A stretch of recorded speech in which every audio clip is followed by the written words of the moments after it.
Hello, good day. Yes, I'm videoing from home again.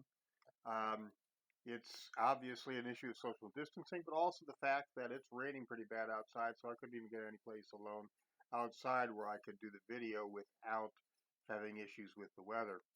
I've been out trying to get a few things, and today I finally broke down and went into the 8 o'clock line, and after about a 35-40 minute wait, the manager of the store came out and said the one thing I really needed they didn't have yet. So I'm taking the glasses off because I know you can see the reflection of the lights in my glasses. So I figured the truck would be back by noon. It wasn't. And finally at 2:30 when I went back, they had some more eggs.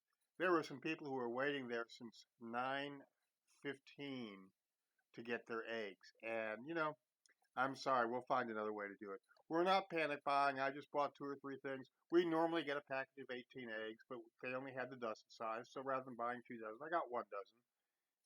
We've got to work together to do this. Now, part of this also is social distancing, and we're doing a bit of it right here, right now. But one of the reasons why it's so important is we don't have a natural immunity to the novel coronavirus. Now, what does that mean?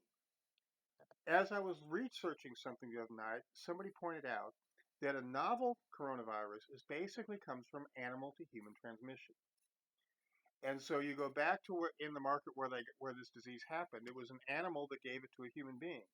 And it probably happened a few times, and then the disease mutated to the point where it went from human to human. The flu diseases that we have, they go through, we have some form of immunity to them, although it's always important to get the flu shot. But we don't have any kind of natural immunity to these coronaviruses or the novel coronaviruses that come from originally from animals. So that's why the disease spreads so fast and can be so dangerous. And it's also why it's important to engage in social distancing. Now, that was a real quick and easy explanation. But, when you look at this COVID 19 virus, you really need to be careful. And I know COVID 19 virus is probably repeating myself, but you really need to be careful. You need to practice social distancing. My home is a wonderful place to be most of the time, and I'm glad I'm here. Now, some have pointed out, what this does is we talk about flattening the curve and that a lot of the people who are right now not getting the disease because they're quarantined later on will get it. And that's true. But let me ask you a question. Would you rather be one of the first persons to catch a virus like this that nobody knows anything about, or the last after they've had a chance to learn some things about it? So, is it possible that I'll still catch the coronavirus even though I'm trying to avoid people through social distancing and by doing things at home? Yes, it is. But I hope it's later rather than sooner so that they'll have more research into what's going on.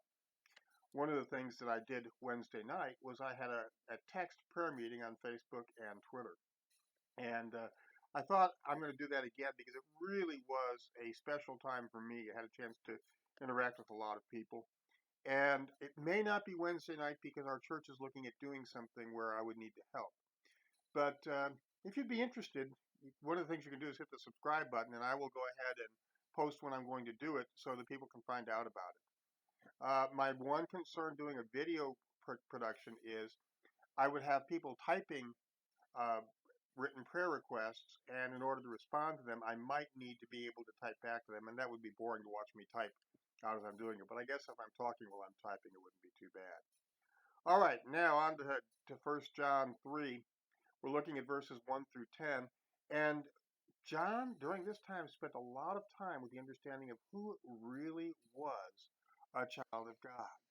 And his point is that who really is a child of God is someone who dwells with God, who abides with Jesus Christ. And so, how do you know if someone is abiding with Christ? And John talks about the behavior and says basically, if someone keeps on sinning, then it's obviously they don't abide with God. Now, here's where it's important, and the Greek term there is a little bit different.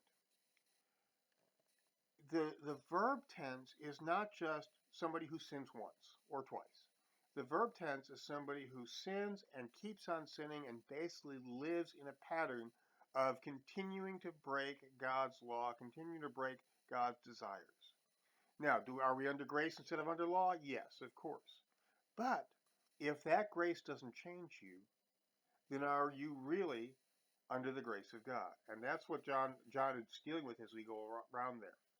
Jesus not only takes away the penalty for our sin, but as we abide in him, he takes away our desire to sin. So if you still feel free to disobey God on a regular basis, if you still keep on going in the sins that you used to have, you may need to look at your relationship with Christ. And John makes this fairly clear as you go along. And you think about it, before I met my wife, I could date any woman I wanted to. Well, excuse me, let me put it this way.